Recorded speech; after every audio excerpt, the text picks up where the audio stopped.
नमस्कार दोस्तों, स्वागत है आपका हमारे चैनल पर। कल्पना कीजिए एक ऐसे धनुष की जिसकी टंकार मात्र से ही युद्धभूमि थर्रा उठे। एक ऐसा धनुष जो स्वयं ब्रह्मा, प्रजापति, इंद्र और वरुण जैसे देवताओं के हाथों से होकर गुजरा हो।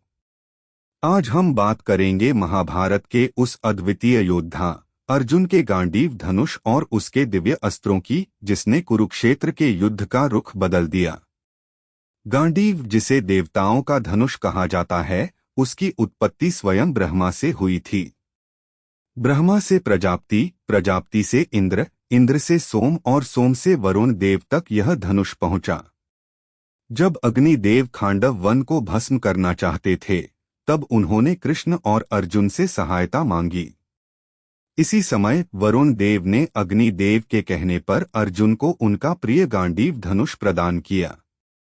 यह केवल एक धनुष नहीं था, बल्कि साक्षात देवत्व का प्रतीक था। यह धनुष अद्भुत शक्तियों से परिपूर्ण था। इसमें 100,000 तार थे और यह कभी टूटता नहीं था। इसकी एक और विशेषता थी कि इसके साथ एक अक्षय तूणीर भी मिला था, जिससे बाण कभी समाप्त नहीं होते थे।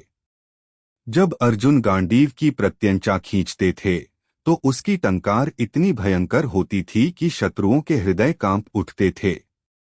यह धनुष अर्जुन के हाथों में आकर और भी अधिक शक्तिशाली हो गया था। गांडीव के साथ साथ अर्जुन ने कई दिव्य अस्त्र भी प्राप्त किए थे। इनमें सबसे प्रमुख था भगवान शिव का पशुपतास्त्र। इसे प्राप्त करने के लिए अर्जुन ने कठोर तपस्या की थी और स्वयं भगवान शिव से किरात वेश में युद्ध भी किया था।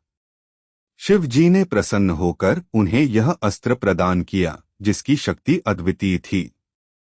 इसके अतिरिक्त अर्जुन ने गुरु द्रोणाचार्य से ब्रह्मास्त्र, आग्नेयास्त्र, वायव्यास्त्र जैसे कई शक्तिशाली अस्त्रों का ज्ञान भी प्राप्त किया था, जिससे वह किसी भी चुनौती का सामना करने में सक्षम थे। अर्जुन की धनुर्विद्या और गांडीव का तालमेल ऐसा था जैसे दोनों एक ही हों।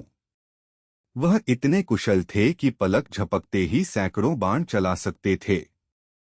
गांडीव उनके हाथों में एक साधारण धनुष नहीं, बल्कि उनके कौशल और पराक्रम का विस्तार बन गया था। युद्ध के मैदान में अर्जुन का गांडीव, उनकी एकाग्रता और दिव्य अस्त्रों का संयोजन उन्हें अपराजेय बनाता था।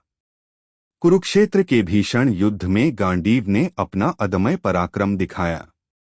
भीष्म पितामह, द्रोणाचार्य और कर्ण जैसे महान योद्धाओं को भी गांडीव की टंकार और अर्जुन के बाणों का सामना करना पड़ा। यह गांडीव ही था जिसने अर्जुन को युद्ध के सबसे कठिन क्षणों में भी अटल रहने की शक्ति दी और पांडवों की विजय में निर्णायक भूमिका निभाई। इसकी गर्जना से कौरव सेना में हाहाकार मच जाता था।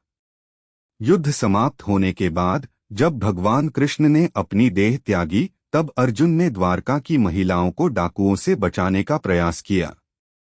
लेकिन उस समय उनका गांडीव धनुष अपना दिव्य तेज खो चुका था और अर्जुन अपने बाणों से डाकुओं को नहीं रोक पाए। यह कलयुग के आगमन का संकेत था। अंततः वरुण देव ने गांडीव को वापस अपने पास बुला लिया और यह महान धनुष धरती से विलुप्त हो गया। गांडीव धनुष और अर्जुन का संबंध केवल एक योद्धा और उसके अस्त्र का नहीं था, बल्कि यह धर्म, पराक्रम और दिव्य शक्तियों का एक अटूट संगम था। अर्जुन को आज भी गांडीवधारी के नाम से जाना जाता है, जो उनके अद्वितीय शौर्य और कौशल का प्रतीक है। उम्मीद है आपको यह जानकारी पसंद आई होगी। मिलते हैं अगले वीडियो में।